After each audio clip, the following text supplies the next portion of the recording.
खाली पर्स के 7 इलाज। बेबीलोन बहुत ही समृद्ध शहर था।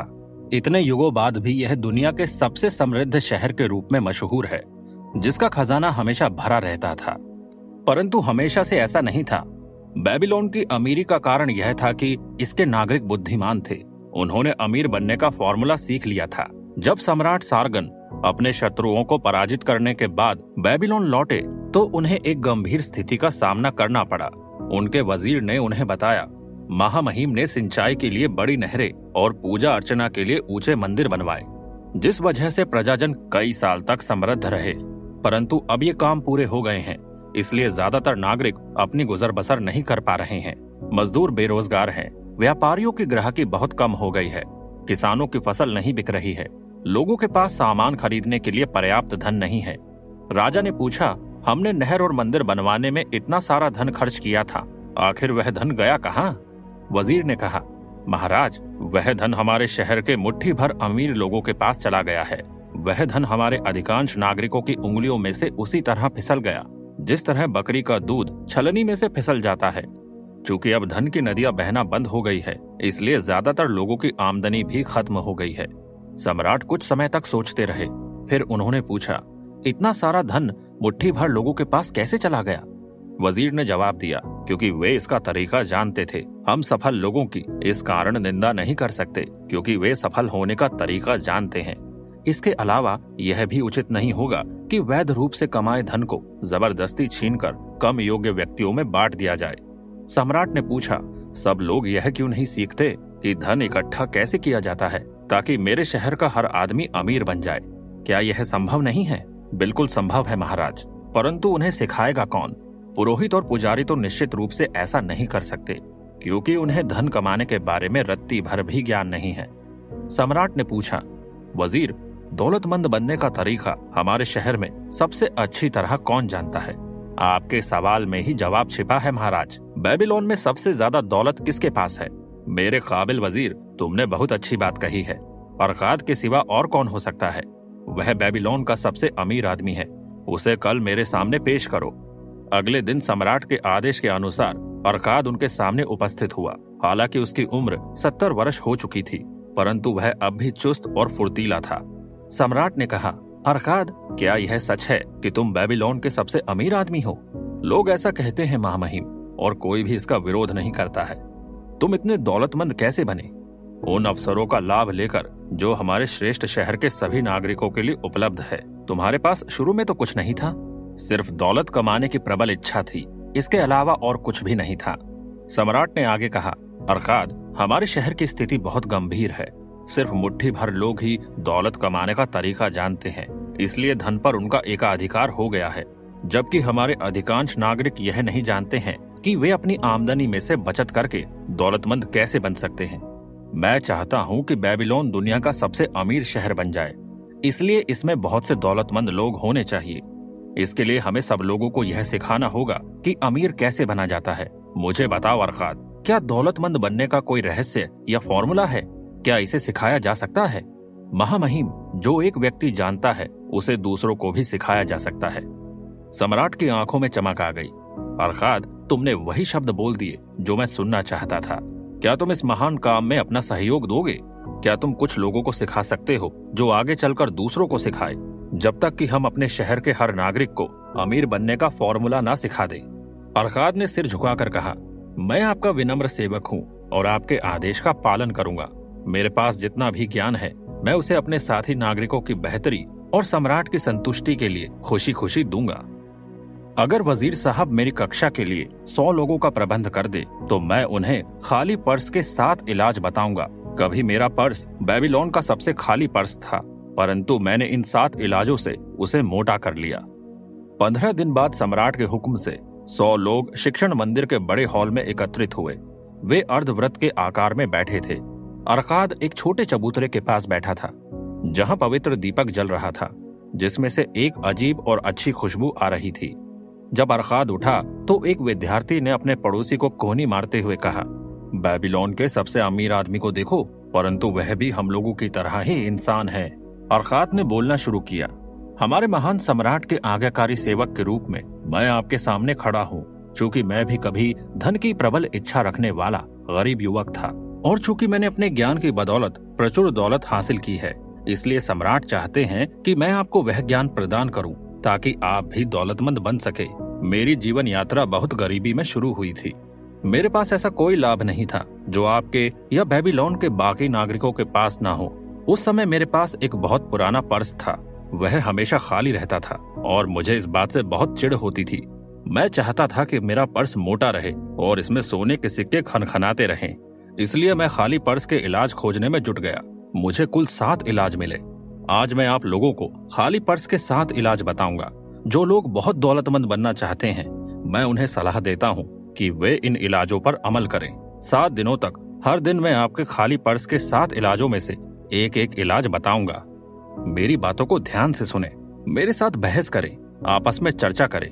यह सबक अच्छी तरह से सीख लें ताकि आप भी अपने पर्स में दौलत का बीज बो सकें। सबसे पहले तो आपको इस ज्ञान से लाभ उठाकर दौलतमंद बनना होगा। इसके बाद ही आप इस काबिल बनेंगे कि आप ये सबक दूसरों को सिखा सकें। मैं आपको पर्स मोटा करने के आसान तरीके सिखाऊंगा। यह दौलत के मंदिर की पहली सीढ़ी है। कोई भी आदमी बाकी सीढ़ियां तब तक नहीं चढ़ सकता जब तक वह इस पहली सीढ़ी पर दृढ़ता से अपने कदम न रख ले। अब हम पहले इलाज पर विचार करते हैं। पहला इलाज, अपने पर्स को मोटा करना शुरू करें। अरकात ने दूसरी पंक्ति में बैठे एक विचारमग्न व्यक्ति से पूछा, मेरे प्रिय मित्र, आप क्या करते हैं? उस आदमी ने जवाब दिया, मैं एक नकल नवीस हूँ और मृदा पत्रों पर रिकॉर्ड लिखता हूँ। मैंने भी यहीं से शुरुआत की थी, इसलिए आपके पास भी दौलतमंद बनने का उतना ही अवसर है जितना मेरे पास था। फिर अरकात ने पीछे की तरफ बैठे एक लाल चेहरे वाले आदमी से पूछा, आप अपनी आजीविका कैसे कमाते हैं? उस आदमी ने जवाब दिया, मैं मांस बेचता हूँ। मैं किसानों से बकरियां खरीद कर उन्हें ज़िबह करता हूँ और फिर उनका मांस गृहिणियों को तथा उनकी खाल जूते बनाने वाले को बेचता हूँ। चूंकि आप भी मेहनत करके कमाते हैं, इसलिए आपके पास भी सफल होने का उतना ही अवसर है जितना मेरे पास था। इस तरह अरकात ने यह पता लगाया कि हर आदमी कौन सा काम करके अपनी आजीविका कमाता है। सब लोगों से सवाल पूछने के बाद उसने कहा, अब मेरे विद्यार्थियों, आप देख सकते हैं कि ऐसे बहुत से काम और श्रम होते हैं जिनसे इंसान धन कमा सकता है। कमाई का हर तरीका धन की नदी की तरह है। काम करने वाला अपनी मेहनत से उस नदी का रुख अपने पर्स की तरफ मोड़ लेता है। इसलिए आपके पर्स में आपकी योग्यता के अनुसार धन की छोटी या बड़ी धारा बहती है। क्या यह सच नहीं है? सब लोगों ने कहा कि यह सच है। अरकात ने कहा, अगर आप दौलतमंद बनना चाहते हैं तो क्या यह समझदारी पूर्ण नहीं कि आप दौलत के उस स्रोत का उपयोग करना शुरू करें जिसे आपने पहले से स्थापित कर रखा है? इस पर भी वे सहमत हो गए। फिर अरकात अंडों के एक गरीब व्यापारी की ओर मुड़ा। अरकात ने उनसे पूछा, अगर आप किसी डलिया में हर सुबह 10 अंडे रखें और हर शाम को उसमें से 9 अंडे निकाले तो कुछ समय बाद क्या होगा? कुछ समय बाद वह डलिया पूरी भर जाएगी। क्यों? क्योंकि मैं हर दिन उसमें जितने अंडे डालता हूँ उससे 1 अंडा कम निकालता हूँ। अरकात मुस्कुराते हुए कक्ष की ओर मुड़ा। क्या आप में से किसी का पर्स खाली है? वे लोग पहले तो खिसियाकर हंसे, फिर उन्होंने मजाक में अपने खाली पर्स लहराकर अरकात को दिखाए। अरकात आगे बोला, ठीक है, अब मैं आपको खाली पर्स का पहला इलाज बताता हूँ। आप वही करें जिसका सुझाव मैंने अंडे के व्यापारी को दिया था। अपने पर्स में डाले गए 10 सिक्कों में से सिर्फ 9 सिक्के बाहर निकाले। जब आप अपनी सिर्फ 90% आमदनी ही खर्च करेंगे तो जल्दी ही आपका पर्स मोटा होने लगेगा। पर्स भारी होने से आपको अच्छा लगेगा और आपके कलेजे को ठंडक पहुंचेगी। यह सबक बहुत साधारण लगता है, परंतु साधारण होने के कारण मेरी कही बात को हल्केपन से ना लें। सत्य हमेशा साधारण होता है। मैं आपको बताऊंगा कि मैंने दौलत कैसे इकट्ठी की।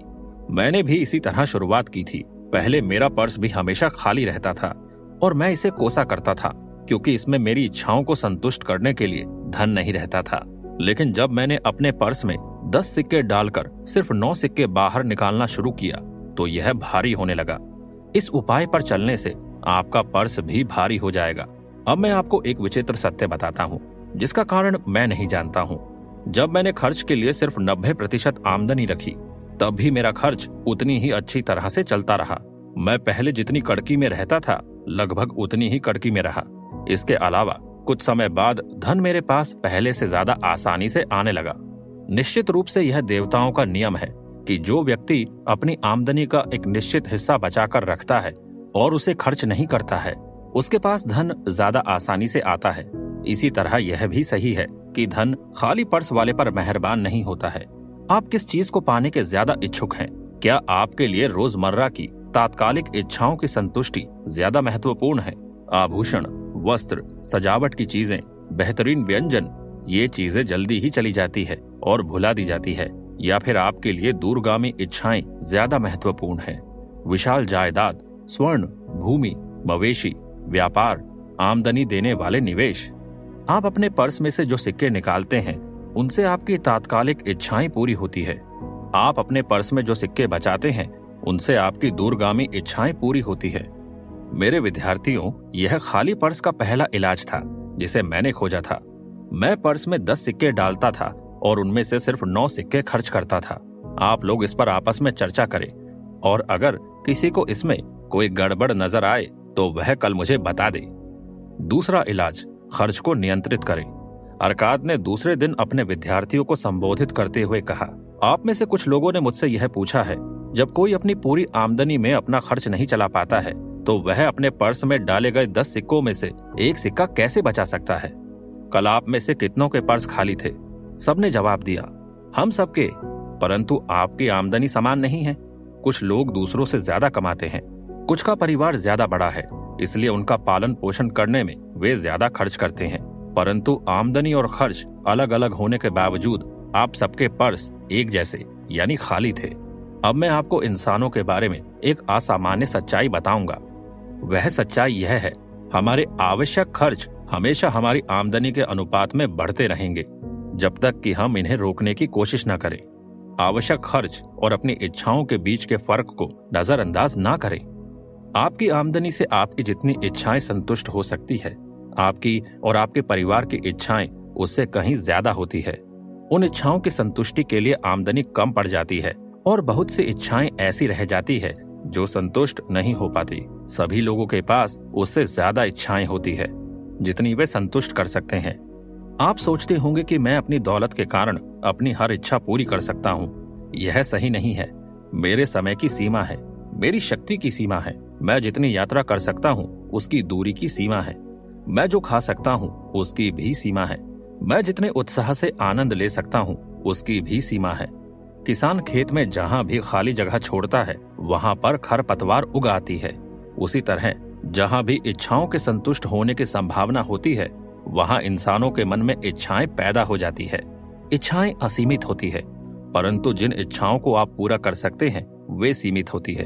अपनी जीवन शैली और खर्च की आदतों के बारे में अच्छी तरह सोचें।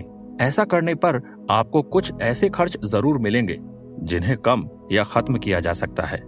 यह लक्ष्य बना लें कि आप जो भी सिक्का खर्च करें उसके बदले में आपको 100% संतुष्टि मिले। इसलिए आप जिन चीजों के लिए खर्च करना चाहते हो उन्हें लिख लें। सिर्फ आवश्यक चीजों को चुनें। इसके अलावा सिर्फ उन्हीं चीजों को चुनें जो आपकी 90% आमदनी में संभव हो। बाकी सब चीजों को हटा दें और उन्हें अपनी असीमित इच्छाओं का हिस्सा मान लें। जो संतुष्ट नहीं होगी उनका अफसोस ना करें। फिर अपने आवश्यक खर्च का बजट बना ले। उस 10वें हिस्से को छुए भी नहीं जो आपके पर्स को मोटा कर रहा है। इसे अपनी प्रबल इच्छा बना ले जो संतुष्ट हो रही है। अपने बजट पर मेहनत करते रहें और इसमें फेरबदल करते रहें। अपने पर्स को मोटा बनाए रखने की दिशा में बजट को अपना पहला सलाहकार बनाएं। इस पर लाल और सुनहरे वस्त्र वाले एक आदमी ने खड़े होकर कहा, मैं एक स्वतंत्र व्यक्ति हूँ। मैं मानता हूँ कि मुझे जिंदगी की अच्छी चीजों का आनंद लेने का हक है। इसलिए मैं बजट की गुलामी का विरोध करता हूँ जो यह तय करता है कि मैं कितना खर्च कर सकता हूँ और किन चीजों के लिए कर सकता हूँ। मैं महसूस करता हूँ कि इससे मेरी जिंदगी का आनंद कम हो जाएगा और मैं बोझ उठाने वाले खच्चर की तरह बन जाऊंगा। इस पर अरकाद ने जवाब दिया, मेरे मित्र, आपका बजट कौन बनाएगा? उस आदमी ने कहा, मैं खुद। मान ले कि कोई खच्चर अपने बोझ का बजट बनाए तो वह इसमें क्या शामिल करेगा? क्या वह इसमें रत्न, कालीन और सोने की भारी सिल्लियां शामिल करेगा? बिल्कुल नहीं। वह इन कीमती चीजों को अपने बोझ में शामिल नहीं करेगा। इसके बजाय वह उस बोझ में घास, अनाज और रेगिस्तान के लिए पानी की मशक रखेगा। बजट का उद्देश्य यह है कि आपका पर्स मोटा बने। बजट आपकी आवश्यकताओं को संतुष्ट करने में आपकी मदद करता है। आवश्यकताओं के अलावा यह आपकी कुछ इच्छाओं को पूरा करने में भी आपकी मदद करता है। बजट द्वारा आप साधारण इच्छाओं से अपनी सबसे प्रबल इच्छाओं की रक्षा करते हैं ताकि वे पूरी हो सके। आपका बजट अंधेरी गुफा में चमकती मशाल की तरह आपको दिखाता है कि आपके पर्स में कहाँ छेद हो रहे हैं। यह उन छेदों को सिलने में आपकी मदद करता है। बजट आपके खर्च को इस तरह से नियंत्रित करता है ताकि आप सिर्फ निश्चित और संतुष्टिदायक उद्देश्यों के लिए ही खर्च करें। खाली पर्स का यह दूसरा इलाज है। अपने खर्च का बजट बना ले ताकि आपके पास अपनी आवश्यकताओं को पूरी करने के लिए पैसा रहे और आप 90% आमदनी में ही अपनी बाकी महत्वपूर्ण इच्छाओं का आनंद ले सके तथा उन्हें संतुष्ट कर सकें। तीसरा इलाज, अपने धन को कई गुना बढ़ाएं। अरकाद ने तीसरे दिन अपनी कक्षा को संबोधित करते हुए कहा, अब आप देखेंगे कि आपका खाली पर्स मोटा होता जा रहा है और ऐसा जरूर होगा क्योंकि आप खुद को अनुशासित कर चुके हैं। अब आप अपनी आमदनी का 10वां हिस्सा बचाने लगे हैं। आपने अपने खर्च को नियंत्रित कर लिया है ताकि आपके बढ़ते हुए खजाने की रक्षा हो सके। इसके बाद हम इस बात पर विचार करेंगे कि आप अपनी बचत से कैसे मेहनत करवा सकते हैं और इसे कैसे बढ़ा सकते हैं। पर्स में रखा धन अच्छा लगता है और कंजूस आदमी को संतोष देता है, परंतु यह आमदनी को बढ़ाता नहीं है। अपनी आमदनी में से धन बचाना तो सिर्फ शुरुआत है। उस बचत से जो आमदनी होगी उसी से हम दौलतमंद बनेंगे। हम अपने धन या बचत से मेहनत कैसे करवा सकते हैं? निवेश करके। मेरा पहला निवेश दुर्भाग्यपूर्ण था और उसमें मेरी सारी बचत डूब गई थी। वह कहानी मैं आपको बाद में बताऊंगा। मैंने अपना पहला लाभकारी निवेश तब किया जब मैंने ढाल बनाने वाले अगर को कर्ज दिया। वह ढाल बनाने के लिए हर साल समुद्र पार से बहुत सारा कांसा खरीदता था। चूंकि इतना कांसा खरीदने के लिए उसके पास पर्याप्त पूंजी नहीं रहती थी, इसलिए वह उन लोगों से उधार ले लेता था जिनके पास अतिरिक्त धन होता था। अगर एक सम्मानित और भरोसेमंद व्यक्ति था, जब उसकी ढालें बिक जाती थी तो वह अपना कर्ज तो चुकाता ही था, उस पर उदारता से ब्याज भी देता था। उसे दोबारा कर्ज देते समय मैं उसके चुकाए गए ब्याज को भी कर्ज में जोड़ देता था। इस तरह से न सिर्फ मेरी पूंजी बढ़ती थी बल्कि मेरी आमदनी भी बढ़ जाती थी। जब मेरी पूंजी सूद समेत मेरे पर्स में लौटती थी तो मुझे बहुत संतुष्टि मिलती थी। मेरे विद्यार्थियों, मैं आपको बता दूं, दौलत पर्स में खनखना रहे सिक्कों से नहीं बनती है। दौलत तो निवेश से प्राप्त आमदनी से बनती है। दौलत का अर्थ धन की वह धारा है जो लगातार पर्स में बहकर आती है और उसे हमेशा मोटा करती रहती है। हर इंसान यही तो चाहता है। आप में से हर एक की भी यही इच्छा तो है कि आपके पर्स में आमदनी लगातार आती रहे, भले ही आप मेहनत करें या कहीं सैर सपाटे पर चले जाएं। मेरी आमदनी बहुत ज्यादा है, इतनी ज्यादा कि मुझे बहुत अमीर आदमी कहा जाता है। अगर को मैंने जो कर्ज दिया था वह लाभकारी निवेश के क्षेत्र में मेरा पहला प्रशिक्षण था। इस अनुभव से मुझे जो ज्ञान हासिल हुआ वह मेरे बहुत काम आया। मेरी जमा पूंजी बढ़ने पर मैंने दूसरों को भी कर्ज दिया और लगातार निवेश करता रहा। पहले तो कुछ जगहों से और बाद में बहुत सी जगहों से मेरे पर्स में धन की सुनहरी धाराएं बहकर आने लगी, जिनका मैं अपनी सूझबूझ से मनचाहा प्रयोग कर सकता था। देखिए, अपनी छोटी सी आमदनी से मैंने सुनहरे सेवकों की सेना तैयार कर ली, जिनमें से हर सिक्का या सैनिक मेरे लिए काम करता था और धन कमाता था। उन्हीं के तरह उनकी संतानें भी मेरे लिए काम करती थी और फिर उनकी संतानें, जब तक कि उनके संयुक्त प्रयासों से मुझे काफी आमदनी नहीं होने लगी। जब आमदनी अच्छी हो तो धन तेजी से बढ़ता है, जैसा आप इस उदाहरण में देखेंगे। एक किसान ने अपने पहले पुत्र के जन्म के समय एक साहूकार के पास चांदी के 10 सिक्के ब्याज पर जमा कर दिए। उसने साहूकार से कहा कि जब उसका पुत्र 20 साल का हो जाए तो वह मूलधन को सूद सहित लौटा दे।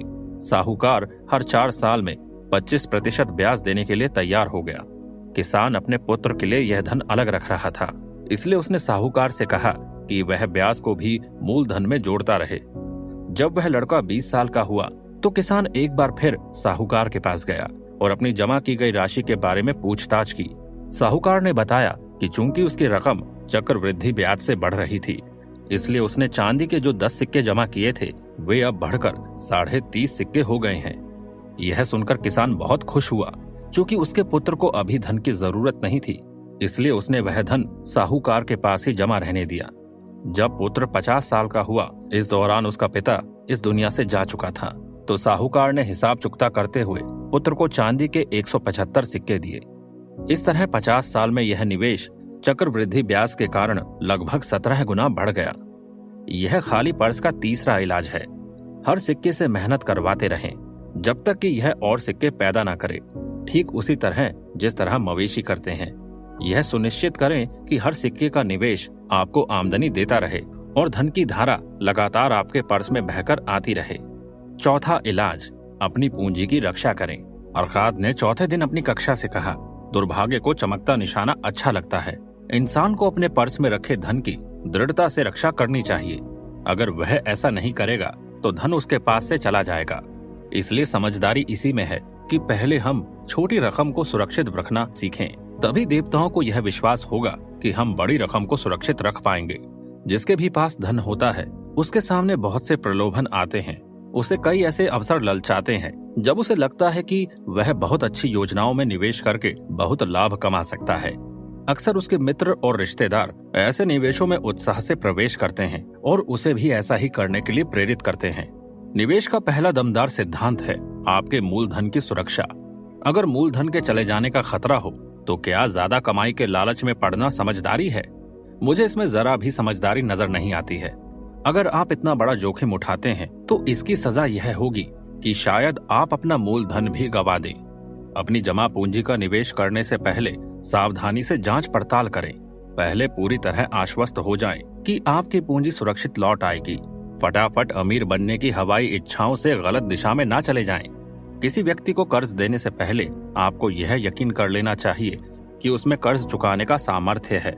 यह भी देख लें कि कर्ज चुकाने के बारे में उसकी प्रतिष्ठा कैसी है, ताकि कहीं अनजाने में आप उसे अपनी मेहनत की कमाई तोहफे में न दे रहे हों। किसी भी क्षेत्र में निवेश करने से पहले अपने मूलधन पर मंडराने वाले खतरों के बारे में जान लें। मेरा पहला निवेश दुर्भाग्यपूर्ण और दुखद था। 1 साल तक मैंने मेहनत से जो पैसा बचाया था उसे मैंने अजमर नामक ईंट बनाने वाले को दे दिया था, जो दूर देश की यात्रा पर जा रहा था। वह इस बात के लिए तैयार हो गया कि वह टायर से मेरे लिए फिनिशियंस के दुर्लभ रत्न खरीद लाएगा। हमारी योजना यह थी कि हम उन रत्नों को ज्यादा दामों में बेचकर मुनाफे को आपस में बांट लेंगे। फिनिशियंस बदमाश थे और उन्होंने अजमर को रत्नों के बजाय कांच के टुकड़े पकड़ा दिए। मेरी पूरी जमा पूंजी चली गई थी। आज मेरे पास इतना ज्ञान आ चुका है कि मैं तत्काल समझ लूंगा कि रत्न खरीदने के लिए ईंट वाले पर भरोसा करना मूर्खता है। मैं अपने अनुभवों की समझदारी से आपको यह सलाह देना चाहता हूँ, अति आत्मविश्वास में आकर अपनी पूंजी को ऐसी जगह पर निवेश ना करें जहां उसके डूबने का खतरा हो। बेहतर यह है कि आप धन के प्रबंधन में अनुभवी लोगों की समझदारी भरी सलाह लें। इस तरह की सलाह मांगने पर मुफ्त मिल जाती है। हो सकता है यह सलाह उतनी ही मूल्यवान साबित हो जितनी रकम का आप निवेश करने जा रहे हैं। सच तो यह है कि अगर यह सलाह आपकी पूंजी को डूबने से बचाती है तो यह आपकी पूंजी जितनी ही मूल्यवान होती है। यह खाली पर्स का चौथा इलाज है। यह इलाज बहुत महत्वपूर्ण है क्योंकि पर्स के भर जाने के बाद यह उसे खाली होने से बचाता है।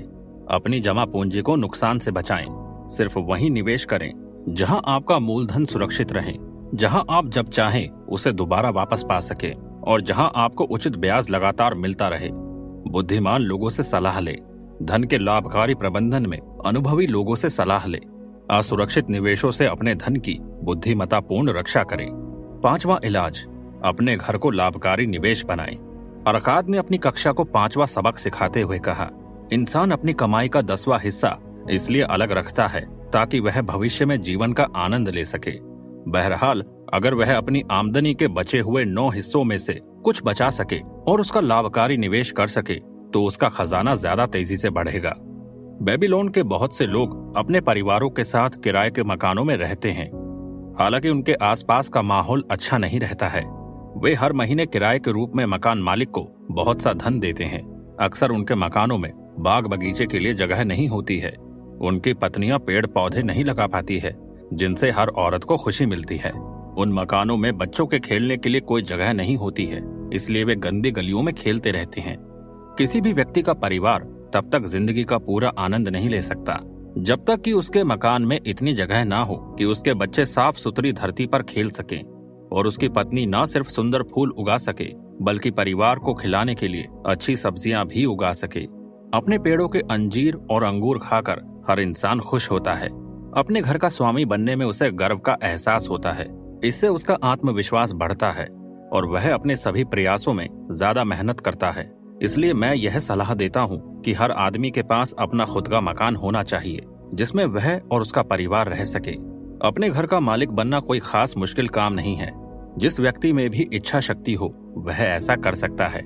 हमारे महान सम्राट ने बेबीलोन की दीवारों को इतनी दूर तक फैला लिया है कि इसके भीतर बहुत सी खाली जमीन पड़ी है जिसे बहुत उचित कीमत पर खरीदा जा सकता है। मेरे विद्यार्थियों, मैं आप लोगों से यह भी कहता हूँ कि साहूकार खुशी खुशी उन लोगों को उधार दे देते हैं जो अपने परिवार के लिए जमीन और मकान खरीदना चाहते हैं। इस नेक काम के लिए आपको रकम आसानी से उधार मिल जाएगी। आप ईंट बनाने वाले और मकान बनाने वाले को पैसा देने के लिए उधार ले सकते हैं, बशर्ते आप अपनी तरफ से भी थोड़ी सी जमा पूंजी लगाएं और यह विश्वास दिला सके कि आप कर्ज चुका सकते हैं। तब आपको सच्ची खुशी का एहसास होगा, क्योंकि आप एक बहुमूल्य जायदाद के स्वामी बन जाएंगे और उस पर आपका इकलौता खर्च यह होगा कि आपको सम्राट को टैक्स देना होगा। इसके अलावा आपकी पत्नी आपके कपड़े धोने के लिए ज्यादा बार नदी तक जाएगी ताकि हर बार लौटते समय वह पौधों में डालने के लिए एक मशक पानी ला सके। इस तरह गृह स्वामी बनने वाले व्यक्ति को बहुत से लाभ होते हैं। इससे उसका खर्च भी बहुत कम हो जाता है, जिससे उसकी आमदनी का अधिक हिस्सा उसकी इच्छाओं की संतुष्टि तथा आनंद के लिए उपलब्ध होता है। यह खाली पर्स का 5वां इलाज है, अपने घर के मालिक बने। 6वां इलाज, भावी आमदनी सुनिश्चित करें। अरकाद ने अपनी कक्षा को 6वें दिन संबोधित करते हुए कहा, हर व्यक्ति की जिंदगी बचपन से बुढ़ापे की तरफ चलती है। यह जिंदगी का मार्ग है और इस पर हर एक को चलना पड़ता है जब तक कि देवता उसे असमय ही अपने पास न बुला लें। इसलिए मैं आपसे कहना चाहता हूँ कि इंसान को अपने भविष्य या बुढ़ापे के लिए उचित आमदनी की व्यवस्था कर लेनी चाहिए।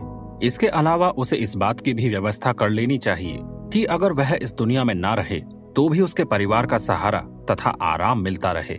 आज का सबक आपको सिखाएगा कि बुढ़ापे में भी आपका पर्स कैसे भरा रह सकता है।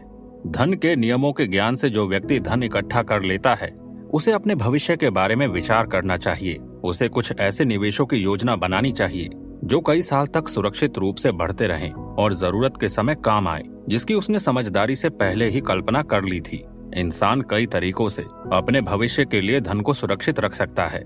वह अपने खजाने को किसी गुप्त जगह पर जमीन में गाड़ सकता है, परंतु चाहे खजाने को कितनी भी चतुराई से छुपाया गया हो, अंत में चोर उसे लूटकर ले जाएंगे।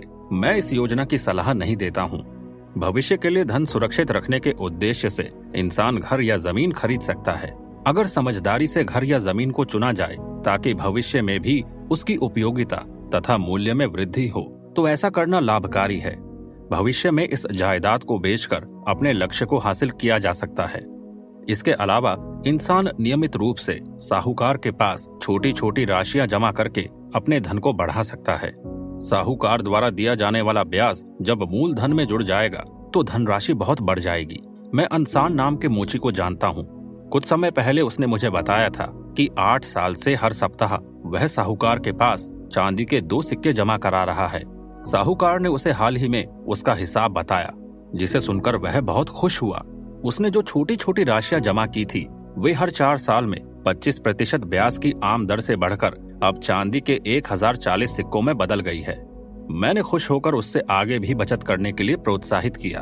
अपने अंकों के ज्ञान से मैंने उसे बताया कि अगर वह 12 साल तक हर हफ्ते चांदी के 2 सिक्के जमा कराता रहेगा तो साहूकार उसे चांदी के 4000 सिक्के देगा और इतनी रकम उसकी पूरी जिंदगी के खर्च के लिए पर्याप्त होगी। जब नियमित रूप से जमा करने पर छोटी राशि इतने लाभकारी परिणाम देती है तो किसी व्यक्ति का व्यवसाय या निवेश कितना ही समृद्ध हो, उसे यह व्यवस्था कर लेनी चाहिए कि उसके बुढ़ापे और परिवार की रक्षा के लिए पर्याप्त दौलत हो। मेरी इच्छा होती है कि मैं इसके बारे में और भी कुछ कहूँ। मेरा यह विश्वास है कि किसी दिन समझदारी से सोचने वाले लोग मौत के खिलाफ परिवार को सुरक्षित रखने की योजना बनाएंगे। इस योजना में बहुत से लोग नियमित रूप से छोटी सी राशि जमा करेंगे और उस जमा राशि से एक अच्छी रकम मृत सदस्य के परिवार को दी जाएगी। मैं चाहता हूं कि ऐसा हो और मैं ऐसा करने की प्रबल सलाह देता हूं, परंतु आज यह संभव नहीं है क्योंकि यह काम किसी इंसान या पार्टनरशिप की जिंदगी तक सीमित नहीं है। इस तरह की योजना को सम्राट के सिंहासन की तरह स्थिर होना चाहिए।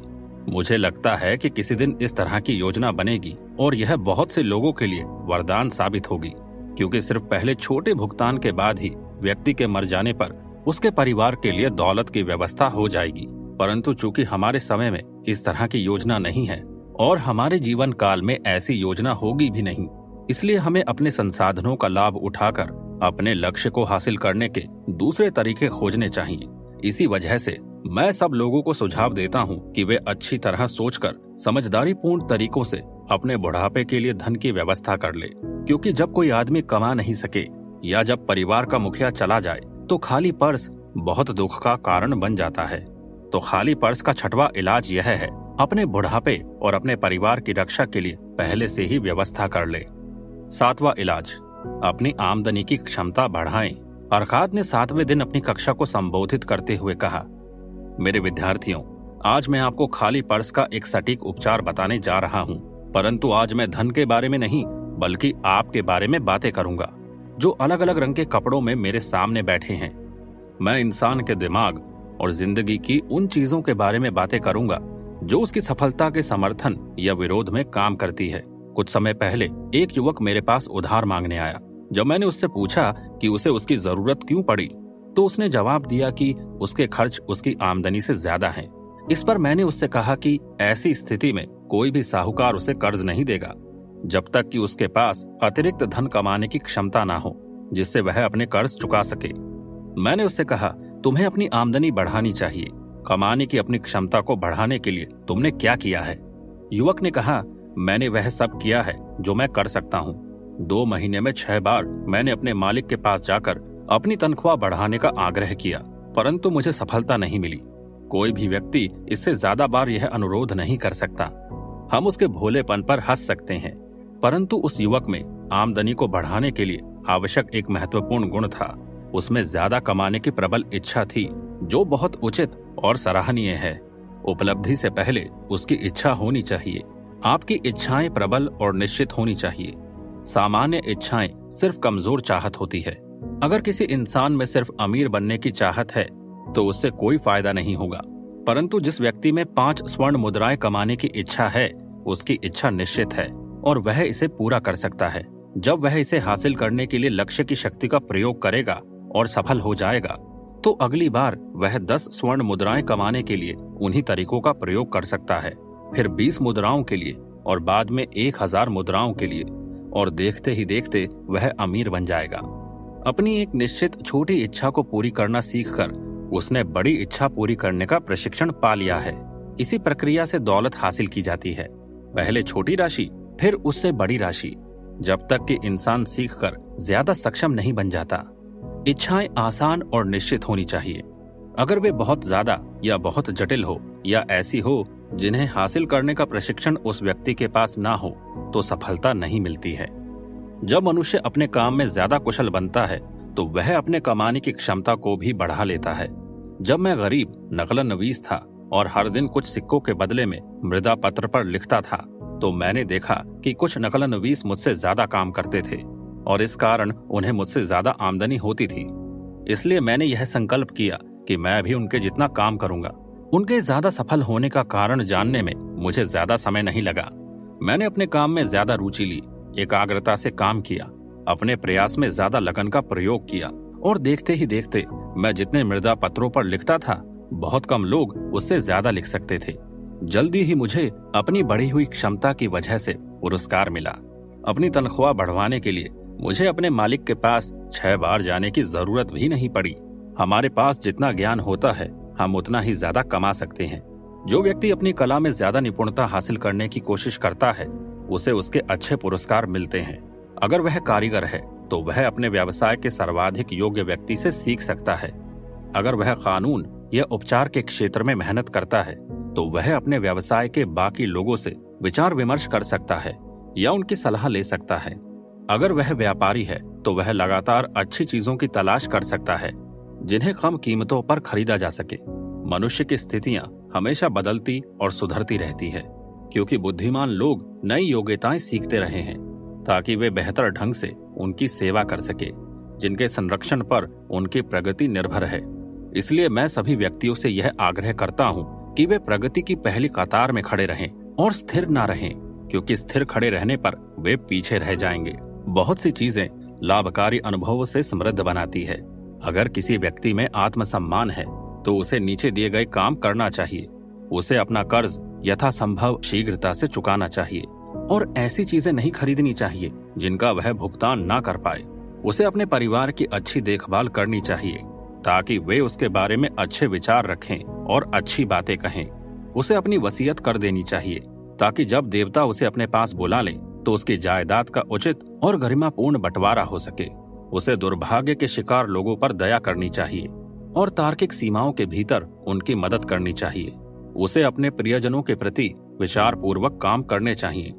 इस तरह खाली पर्स का 7वां और अंतिम इलाज है अपनी शक्तियों का विकास करना, अधिक बुद्धिमान तथा योग्य बनने के लिए अध्ययन करना, आत्मसम्मान से काम करना।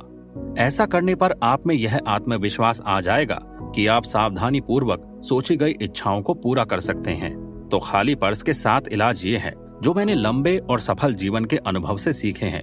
मैं दौलत चाहने वाले सभी लोगों से इन पर अमल करने का आग्रह करता हूँ। मेरे मित्रों, बेबीलोन में इतना सोना भरा पड़ा है जिसकी आप कल्पना भी नहीं कर सकते हैं। यहाँ पर सबके लिए प्रचुर दौलत है। आगे बढ़ें और इन सच्चाइयों पर अमल करें ताकि आप समृद्ध और दौलतमंद बन सके जो आपका अधिकार है। आगे बढ़ें और इन सच्चाइयों को दूसरे लोगों को भी सिखाएं ताकि हमारे सम्राट का हर सम्मानित नागरिक हमारे प्रिय शहर की अपार दौलत में सहभागी बन सके। For more videos of the richest man in Babylon, stay tuned to the channel and subscribe to my channel, and do follow me in the Instagram. The link is in the description box.